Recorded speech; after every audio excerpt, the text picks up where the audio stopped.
Hey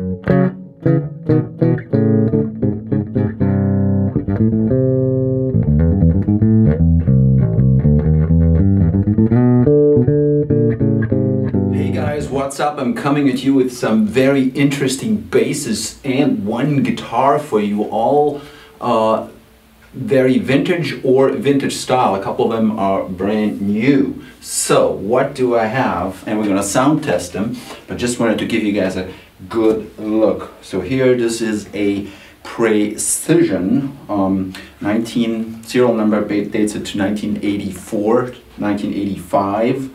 This is a Japanese made, still very beautiful, cream colored Precision bass, which I really like. We're gonna test that one out. So we're gonna do a little bit of that P bass testing here. Looks really nice, feels really nice. The finish is still very good. 2 knobs only for tone and volume. Old school bridge, maple fretboard.